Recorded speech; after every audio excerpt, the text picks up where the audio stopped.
कहानी शुरू होती है दो परिवारों की आपसी बातचीत से, जो अपने अपने बच्चों की आपस में शादी का रिश्ता पक्का करने की बात कर रहे थे। रिश्ते की बात लड़की के घर पर हो रही थी। लड़की का नाम वेदा और लड़के का नाम अर्जुन है। दोनों पहले ही एक दूसरे को पसंद कर चुके थे, क्योंकि दोनों की पसंद और सपने लगभग एक जैसे ही थे। एक तरीके से यह लव मैरिज होने वाली थी। तभी बातचीत के बीच वेदा की दादी आती है। वेदा की दादी की सोच थोड़ी दूसरी तरह की थी। सब लोग आपस में खुशी खुशी बातें कर रहे थे कि तभी वेदा की दादी सभी के सामने वेदा और अर्जुन से पूछती है, क्या तुम दोनों एक दूसरे के साथ सेक्स कर चुके हो? दादी की ये बात सुनकर सभी के बीच में एक ऑकवर्ड सा सन्नाटा छा जाता है। दादी बोलती है कि इन दोनों को हमेशा साथ में रहना है, एक दूसरे के बारे में पता होना चाहिए। दादी की बात सुनकर अर्जुन की माँ बोलती है कि क्या आपको मेरे बेटे पर शक है? दादी बोलती है कि हाँ बिल्कुल है, और आपको भी वेदा पर शक होना चाहिए। 36 के 36 गुण चाहे मिले ना मिले, लेकिन ये दोनों बेडरूम में एक दूसरे के साथ कंफर्टेबल होने चाहिए, तभी शादीशुदा जीवन अच्छे से चलेगा। इतना बोलकर दादी सबके बीच में से उठकर चली जाती है,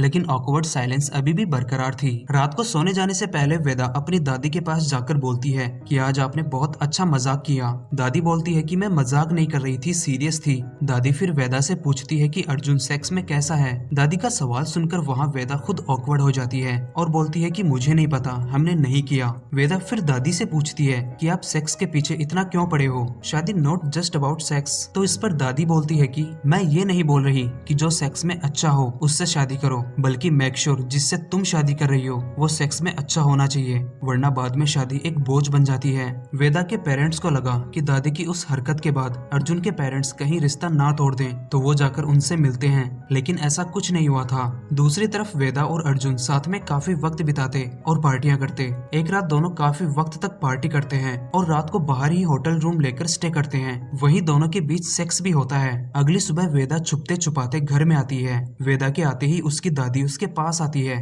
वो समझ चुकी थी पिछली रात को वो और अर्जुन साथ में थे और दोनों के बीच में कुछ हुआ भी था। वो वेदा से पूछती है कि सेक्स कैसा था। वेदा ऑकवर्ड होते हुए बोलती है कि अच्छा था। दादी फिर पूछती है कि चरम सुख तक पहुंचे या नहीं। वेदा ऑकवर्ड सिचुएशन में इस सवाल का जवाब थोड़ा घुमा फिरा कर देती है, जैसे वो नहीं पहुंच पाई थी और अर्जुन को शायद परफॉर्मेंस एंजाइटी हो गई थी। दादी वेदा की भावनाएं और बातें समझ रही थी। वो वेदा को बोलती है कि अर्जुन थोड़ा सेंसिटिव है, वो ठीक से सो नहीं पाएगा। अगर उसे पता चला कि वो अपने पार्टनर को खुशी नहीं दे पा रहा है, वो फिर खुद में कमी ढूंढेगा। दादी की ये बातें वेदा को थोड़ी थोड़ी समझ में आ रही थी कि अपनी आने वाली शादीशुदा जिंदगी को अच्छे से चलाने के लिए उसे अर्जुन का कॉन्फिडेंस भी बढ़ाना होगा और उसे परफॉर्मेंस एंजाइटी से बाहर लाना होगा। उस दिन के बाद से वेदा अर्जुन का सेक्स में कॉन्फिडेंस बढ़ाने की कोशिश करती और धीरे धीरे दोनों की सेक्स लाइफ बेहतर होती चली गई और उधर दोनों की शादी की तैयारियां भी हो रही थी। एक दिन वेदा अर्जुन को अपनी दादी से मिलवाने अपने घर लाती है। दादी उस वक्त पूजा पाठ में बिजी थी। वेदा बार बार उनसे बात करने की कोशिश करती है, लेकिन दादी उसे इग्नोर करके पूजा पाठ में लगी रहती है। बार बार बोलने के बावजूद भी ध्यान न देने से वेदा दादी से बोलती है कि आप हमारा टाइम वेस्ट कर रही हैं। आपसे बात करने के लिए हम हमारा लग्जरी होटल रूम छोड़कर आए हैं। ये सुनकर दादी खुश होते हुए दोनों से बोलती है कि बस यही सुनना था मुझे, मतलब तुम्हें किसी चीज में इतना मजा आ रहा है कि बाकी चीजें तुम्हें वेस्ट ऑफ टाइम लगने लगी हैं। यही बेसब्री तुम्हें शादी के बाद आपस में जोड़े रखेगी और इसे कभी कम मत होने देना। खुद को एक दूसरे का एडिक्ट बना लो। शादी के बाद तुम्हें बहुत सी चीजें एक दूसरे से दूर खींचेंगी, लेकिन अगर सेक्स बेस्ट होगा तो ये तुम दोनों को कभी अलग नहीं होने देगा, और अगर अलग हो भी गए तो ये यादें तुम्हें एक दूसरे के पास वापस ले आएंगी। कुछ दिनों बाद अर्जुन और वेदा की शादी हो जाती है और दोनों खुशी खुशी अपनी नई जिंदगी शुरू करते हैं। कहानी का मीनिंग यही है कि प्यार के लिए गुड सेक्स का होना बहुत जरूरी है। यही एक चीज दो लाइफ पार्टनर्स को आपस में लंबे वक्त तक बांधे रखती है, और ये सिर्फ एक तरफा नहीं होती। यहीं पर ये कहानी खत्म हो जाती है। कहानी शुरू होती है मुंबई में दोपहर 3 बजे। इशिता को सर में बहुत तेज दर्द होने लगा तो वो अपने ऑफिस से फ्लैट के लिए निकल गई। फ्लैट पर पहुंचकर जब वो अंदर गई तो अंदर का नजारा देखकर वो खड़ी की खड़ी रह गई। इशिता के फ्लैट में उसी के बेड पर उसी की नौकरानी सीमा किसी के साथ सेक्स कर रही थी। ये देखकर वो घबराहट के मारे अपने फ्लैट से बाहर आ गई और अपनी दोस्त समी को कॉल करके इस पूरे सीन के बारे में बताती है। समी उसे बोलती है कि सीमा को अभी काम से निकाल दो। थोड़ी देर बाद सीमा और वो आदमी इशिता के फ्लैट से चले जाते हैं। दरअसल वो आदमी सीमा का पति ही था। वो लोग एक छोटी सी खोली में रहते हैं जहाँ उसका पूरा परिवार एक जगह ही सोता। तो सीमा और उसके पति को प्राइवेट टाइम नहीं मिलता, इसके लिए वो घर के बाहर ही फिजिकल होते और इशिता का फ्लैट उनके लिए एक परफेक्ट जगह थी। सीमा के जाने के बाद इशिता अपने फ्लैट के अंदर आती है जहाँ उसे उस सीन के बारे में ही सोचकर घिन आती है। लेकिन इतना सब होने के बाद भी उसने सीमा को काम से नहीं निकाला। उल्टा थोड़ी देर बाद उस सीन को सोचकर वो मास्टरबेट करती है। अगले दिन जब सीमा काम पर आती है, उसे देखकर इशिता को बस कल वाली बात ही याद आ रही थी। इशिता उससे उस बारे में बात करना चाह रही थी लेकिन उसकी हिम्मत नहीं हुई। थोड़ी देर बाद वो अपनी सारी हिम्मत जुटाकर सीमा के पास जाती है बात करने, लेकिन कर नहीं पाती। वो दूसरी बात बोलकर ऑफिस के लिए निकल जाती है। उस दिन भी इशिता जानबूझकर कल वाले वक्त पर घर के लिए निकलती है ताकि वो सीमा को रंगे हाथ पकड़ सके। वो जब अपने फ्लैट पर आती है तो देखती है कि आज भी दोनों लगे हुए हैं। इशिता का फिर से कल वाला रिएक्शन ही था। वो बिना आवाज किए बाहर चली जाती है। तीसरे दिन भी वो जाती है, तब भी वो दोनों उसी के बेड पर फिजिकल हो रहे थे। इशिता के फ्लैट के मेन गेट के पास एक आईना लगा हुआ था जिसमें उसके बेडरूम का पूरा रिफ्लेक्शन आता है। इशिता वहीं खड़ी होकर दोनों को आईने से देखती है और उनको देखते देखते वो खुद हॉर्नी हो जाती है और वहीं खड़ी होकर मास्टरबेट करती है। दोनों के फ्री होने के पहले वो घर से निकल जाती। इसके बाद फिर ये सिलसिला लगभग हर रोज चलने लगा। सीमा और उसका पति रोज इशिता के बेड पर फिजिकल होते और इशिता उन्हें छुपकर देखती और मास्टरबेट करती। ये सब बहुत दिनों तक चला। एक दिन हर रोज की तरह इशिता उसी वक्त पर अपने फ्लैट में चोरी छुपे आती है, लेकिन उस वक्त सीमा और उसके पति ने सेक्स शुरू नहीं किया था। वो घर का कुछ काम कर रही थी। सीमा ने इशिता को घर में आते हुए देख लिया था। वो बहुत टेंशन में आ गई क्योंकि उसका पति उस वक्त इशिता के बेडरूम में ही था। लेकिन तभी सीमा नोटिस करती है कि इशिता चुपचाप बिना कुछ आवाज किए अपने फ्लैट के मेन गेट के पास बैठ गई और कुछ सुनने की कोशिश कर रही थी। सीमा को इशिता का ये बिहेवियर थोड़ा अजीब लगा तो उसने अपने पास रखी बाल्टी उठाकर जोर से रखी जिससे थोड़ी आवाज हुई। सीमा देखती है कि आवाज सुनकर इशिता किचन में छुप गई। तब उसे पूरी बात समझ में आई कि इशिता उन्हें अब तक देखती आ रही थी। सीमा फिर जानबूझकर अपने पति के पास जाकर उससे फिजिकल होती है इशिता को दिखाने के लिए और इशिता भी उन्हें बड़ी गौर से देखती है हर रोज की तरह। ये सिलसिला चलता ही रहा। बस अब सीमा को पता होता है कि इशिता उन्हें देख रही है, लेकिन उसे इस बात से कोई फर्क नहीं पड़ता और इशिता भी उन्हें कभी डिस्टर्ब नहीं करती। हर रोज की तरह एक दिन भी सीमा और उसका पति इशिता के बेड पर सेक्स कर रहे थे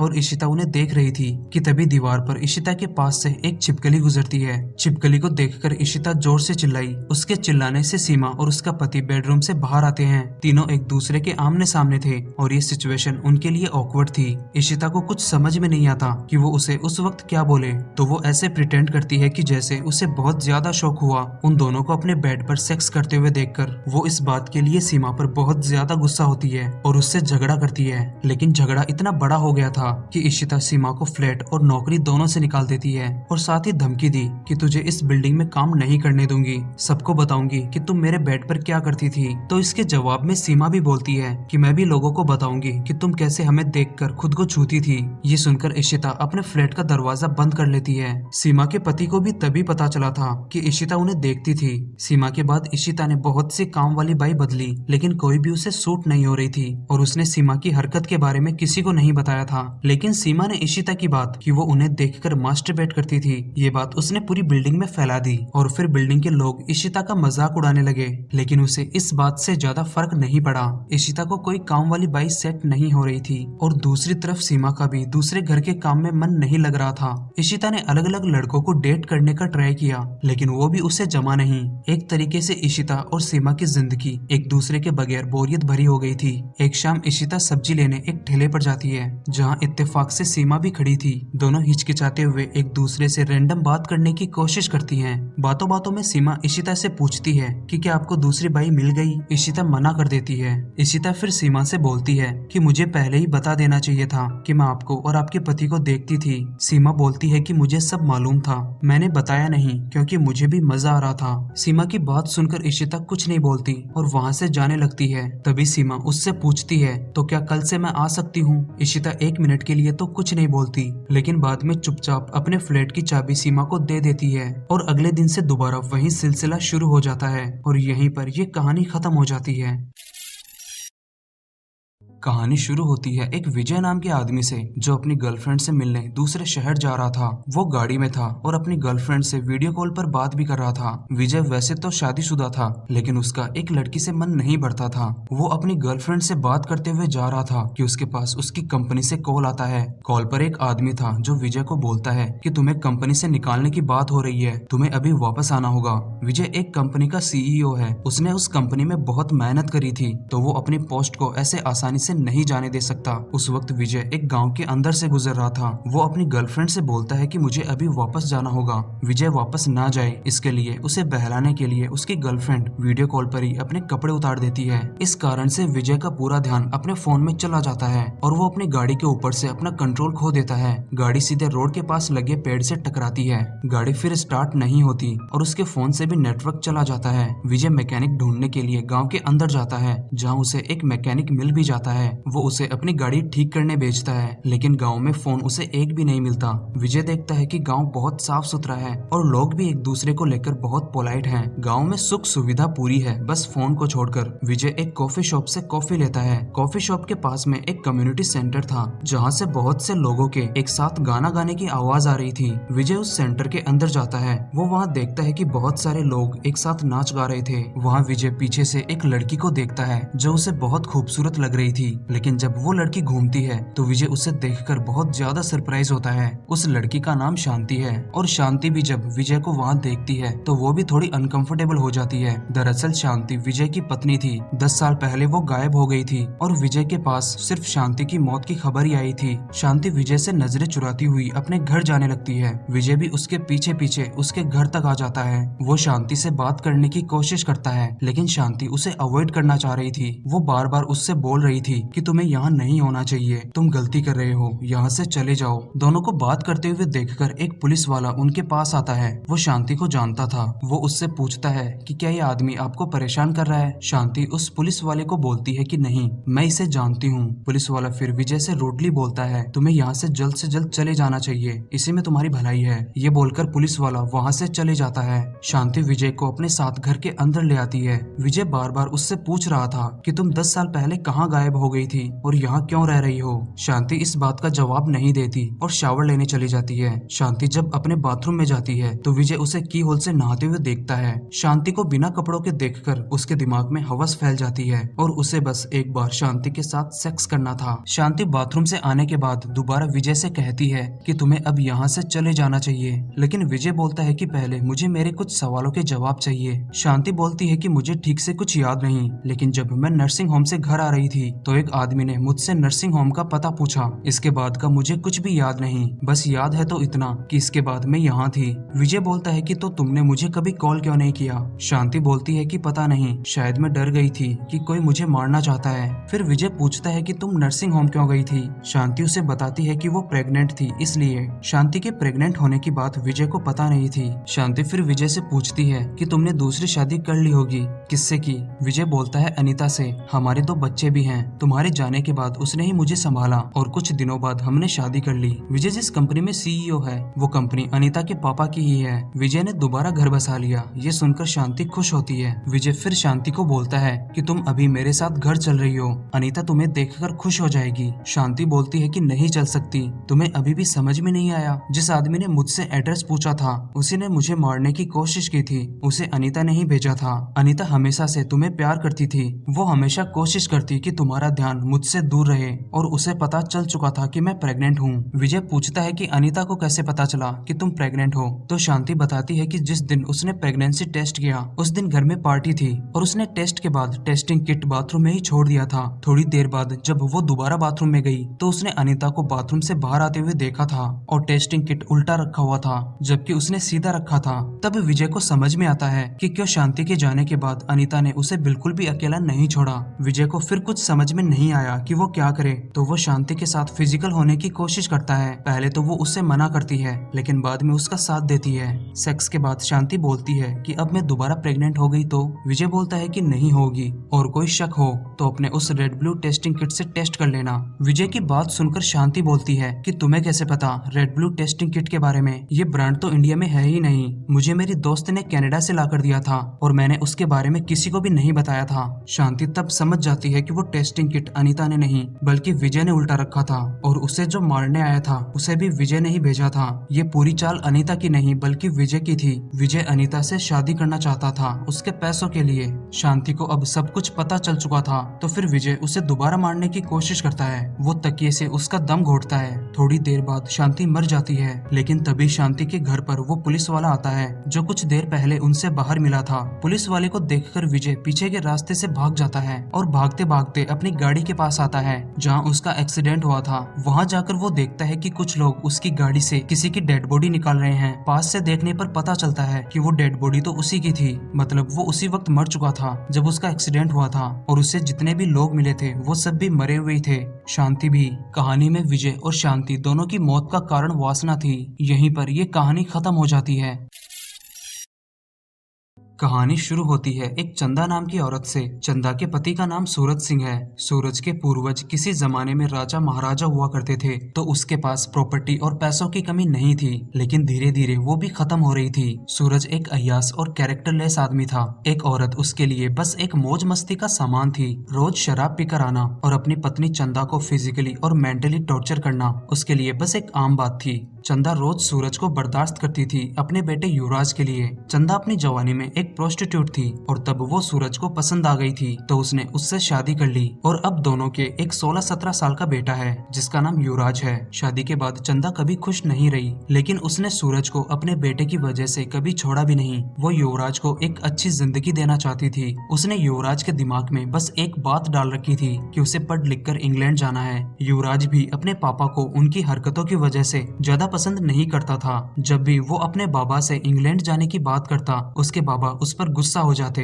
चंदा कोठा छोड़ चुकी थी, लेकिन अपनी दलाल से अभी भी कभी कभी हालचाल पूछने के लिए कॉल कर दिया करती थी। लेकिन उसकी दलाल को पता था चंदा तभी कॉल करती है जब वो बहुत ज्यादा दुखी होती है। एक सुबह जब सूरज सिंह उठता है तो वो देखता है कि उसकी हवेली में एक नई नौकरानी आई है जिसका नाम रेखा है। रेखा के ऊपर भी सूरज की हवस भरी नजरें पड़ जाती है। रेखा के आने के बाद सूरज अक्सर छुप छुप कर उसके बदन को देखने की कोशिश करता। सूरज चंदा से पूछता है कि इस नई लड़की को काम पर क्यों रखा, पहली वाली ठीक से काम कर तो रही थी। इस पर चंदा बोलती है कि पहले वाली भाग गई, उसको पैसे घर में काम करने के मिलते थे, बेडरूम में काम करने के नहीं। सूरज समझ जाता है कि चंदा किस बारे में बात कर रही है तो वो उस पर गुस्सा होकर चला जाता है। अगले दिन सूरज रेखा को अपने पैर दबाने बुलाता है। पैर दबवाने के बहाने वो रेखा को गंदी नजरों से ताड़ रहा था और मौका मिलने पर वो उसे छूने की भी कोशिश करता है, लेकिन ऐन वक्त पर वहाँ युवराज आ गया। इस वजह से सूरज रेखा के साथ कुछ कर नहीं पाता जो वो करना चाहता था। रात को सूरज फिर शराब पीकर हवेली आ रहा था। चंदा अपने कमरे में सो रही थी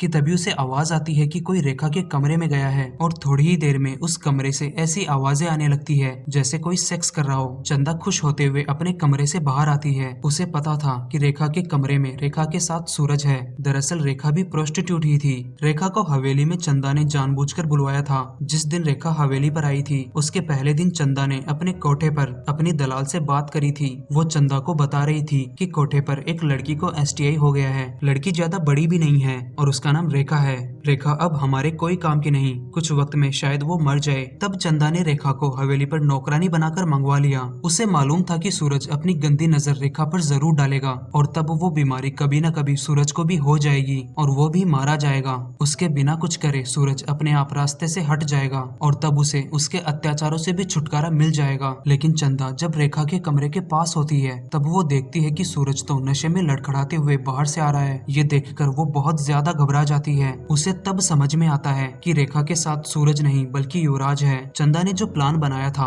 हुआ उसका सब उल्टा। हवस कभी न कभी सभी को अपनी चपेट में ले ही लेती है। यहीं पर ये कहानी खत्म हो जाती है। अगर यहाँ तक पहुँच गए हो तो वीडियो को लाइक करें, चैनल पर पहली बार आए हैं तो चैनल को सब्सक्राइब करें और बेल आइकन को भी जरूर प्रेस करें। तो मिलते हैं अगले वीडियो में एक नई मूवी के साथ। तब तक के लिए गुड बाय।